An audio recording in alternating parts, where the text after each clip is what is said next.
जय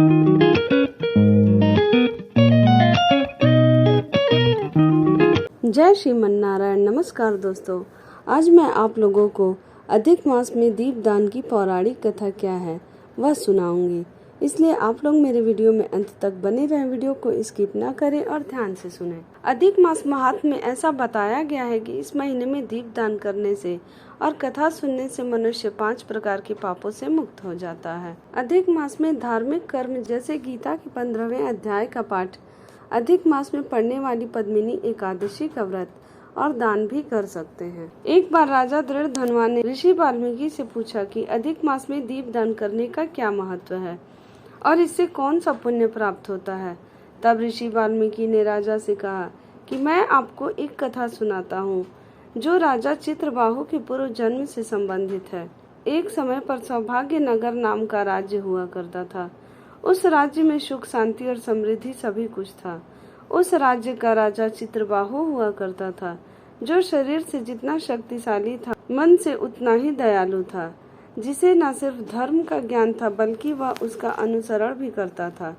एक बार अगस्त्य मुनि उसके राज्य में पहुँचे और तब चित्रबाहु ने उनका आदर सत्कार किया तथा उनकी सेवा की। तत्पश्चात उन्होंने अगस्त्य मुनि से यह प्रश्न किया कि मेरे राज्य में जो सुख, शांति एवं समृद्धि है, इसका क्या कारण है?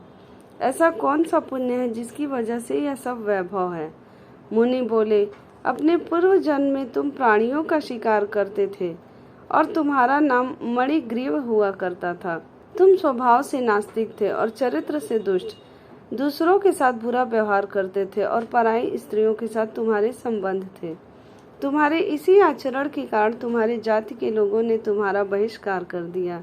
इस जन्म में जो तुम्हारी पत्नी चंद्रकला है, वही पिछले जन्म में भी तुम्हारी पत्नी सुंदरी थी, जिसने हमेशा तुम्हारी सेवा की और अपना धर्म निभाया। एक बार वहां के राजा ने तुमसे क्रोधित होकर तुम्हारा ज्यादातर धन ले लिया और बचा खुचा तुम्हारे जाति वालों ने लूट लिया और तुम कंगाल हो गए।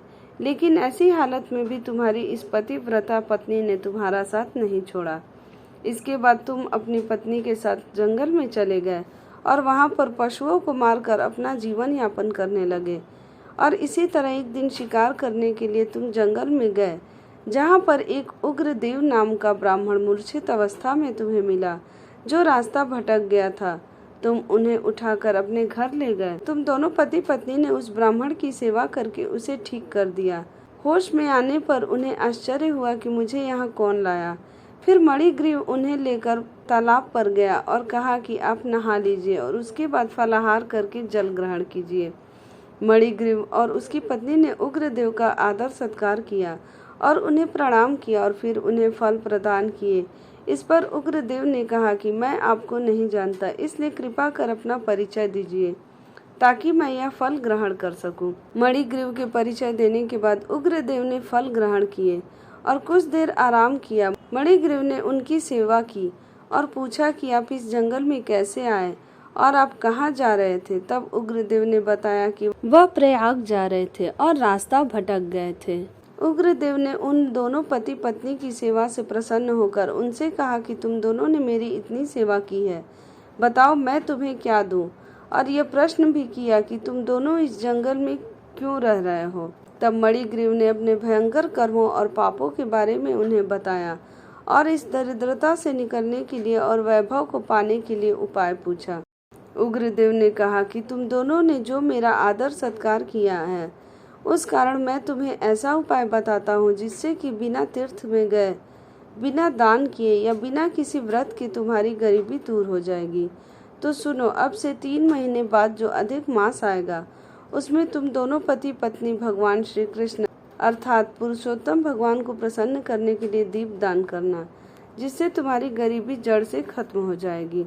तिल के तेल से दीप दान करना, अगर वह नहीं हो तो घी से दीप दान करना।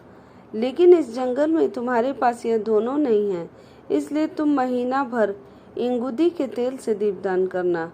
हर रोज नहाने के बाद तुम दोनों पति पत्नी इस जंगल में दीपदान करना, इससे तुम्हें लक्ष्मी की प्राप्ति होगी। जितने भी तरह के दान हैं या तीर्थ स्थान हैं या ज्ञान है या व्रत है, वे पुरुषोत्तम मास में किए गए दीपदान के 16वीं कला के बराबर भी नहीं है। इससे धन धान्य ऐश्वर्य पुत्र पौत्र एवं समृद्धि प्राप्त होगी। यह निसंतान को संतान, राजा को उसका राज्य, सौभाग्य एवं मनुष्य को उसकी इच्छा अनुसार फल देता है। जिस भी स्त्री या पुरुष के विवाह में देरी हो रही हो या कोई अड़चन आ रही है, अगर किसी की पढ़ाई में परेशानी आ रही है या कोई मोक्ष पाना चाहता है, उन सभी को यह उपाय करना चाहिए।